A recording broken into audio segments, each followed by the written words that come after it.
Hey y'all, we've been tanning snake hides for the past few years, so we're going to go through our process in this video step by step and kind of show y'all how we do things. We got a few rattlesnakes we're going to tan and a few copperheads, so we hope y'all enjoy. Alright, so first thing you want to do after you skin it, take your snake, put it scale side down, and we just thawed this one out, so it's going to be a little tough to get to stretch back out. But you just want to stretch him out as good as you can. Take you some pins, some nails, some little tacks, whatever you got. And just, you want to take him down. Take his side, stretch it out as good as you can.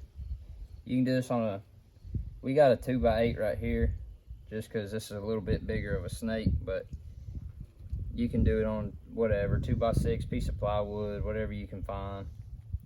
You just want to make sure it's good and tight. If you don't, when you go to salt him and you try to get all that hide off, all that fatty meat up underneath, it'll start folding on you, and it's a pain if you don't get it good and stretched out. So you just want to pull it good and tight. Don't worry about ripping it or anything like that. They're pretty tough. You're not going to tear it up. And like I said, these are still a little bit frozen and got some memory to them, so a little bit harder. But you just want to go work your way all the way down, pinning it like this.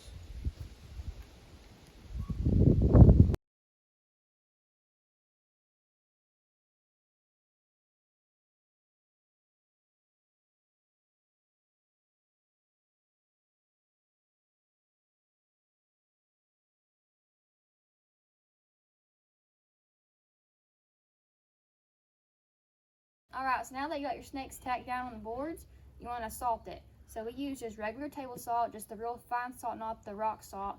We salt this so it kind of soaks up all the moisture from the fatty skin on the inside of the snake, and that just helps so the meat doesn't stink or start rotting once you tan the whole snake out. Makes it real smooth on the inside, and you just want all that flesh off of there so you don't have to deal with that later on. And so now you start pouring salt all over the snake.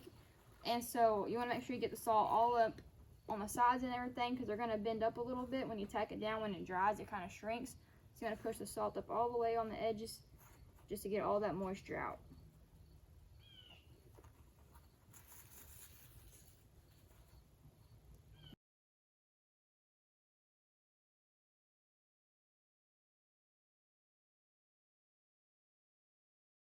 Alright, now that we got these snakes salted, we can leave them out for about a day or two, or just whenever you get back around to messing with them. And then you can take the salt off and start fleshing them. Alright, so after your snakes have sit for a few days with salt on there, you want to get the salt off.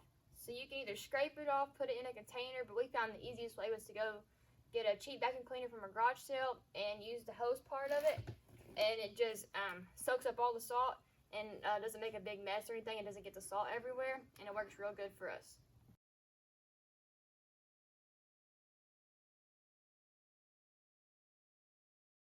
Alright, so once you get all the salt off, you just want to get you a little, like an old knife. Like we got this little fillet knife that we use. Nothing fancy, it doesn't have to be good. And basically you just want to start on the sides and try to get as much flesh off as you can. A lot of times with like the smaller copperheads and stuff, just the salt is pretty sufficient. But, and like this one's pretty good. But you'll find areas where it has like, right here where you can see a lot of times that flesh will start pulling off, and you just want to get that off. It'll keep it from stinking. It'll keep anything from trying to rot. The rest of it is just the skin, so as long as you can get the majority of that off, you'll be fine.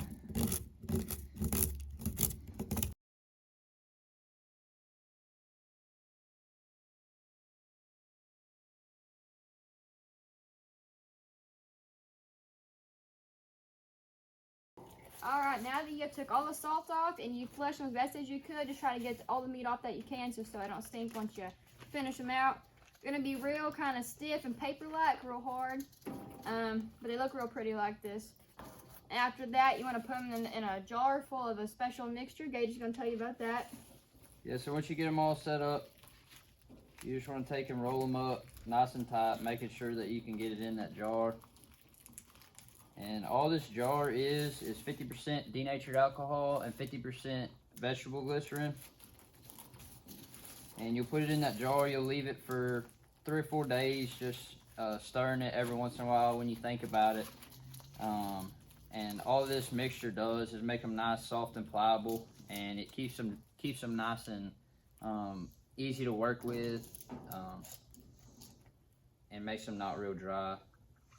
So they're pretty tight when you roll them up, just so you can get in the jar. But once you get them in there, you want to kind of roll them around, make it loose, make sure that mixture's getting all over the hide. And you'll just cap that up, leave it for 3 or 4 days, like I said, and then when that's done, you can take them out, pat them dry with a towel, and they're good to go. Just be sure to move it around like every day with like a stick or a spoon. Just kind of stir it up just so all of that liquid gets in all the little crevices of the snake. And once you take them out, they'll be real flexible, real shiny, real silky. Real pliable. You can see they're not like paper-like like they are when you get done with the salt. And from this point, you're pretty much ready to do whatever you want to do. You can make hat bands, bracelets. A buddy of ours that does a lot of leather work, he has made some gunsling inlays out of them, and so you can do a lot of cool stuff with them. Super pretty and super cool. Alright, if y'all have any questions about the whole process, just be sure to drop them below in the comments. We'll try to answer it as best as we can. Thank y'all for watching. Be sure to like and subscribe to our channel. We'll try to get some more videos out here soon. If y'all are interested in any kind of leather work, y'all can get a hold of our good friend Mr. Zachary Draws. You can look him up on Facebook at Draws Leather. He does awesome work, and he does do some inlays with these snake hides. So thank y'all, and we'll put his name in the comments. You know this is Snake Farm. Snake Farm, it just sounds nasty. Snake Farm, it pretty much is. Snake Farm, it's a reptile house. Snake Farm, Snake Farm, it just sounds nasty. Snake Farm, it pretty much is.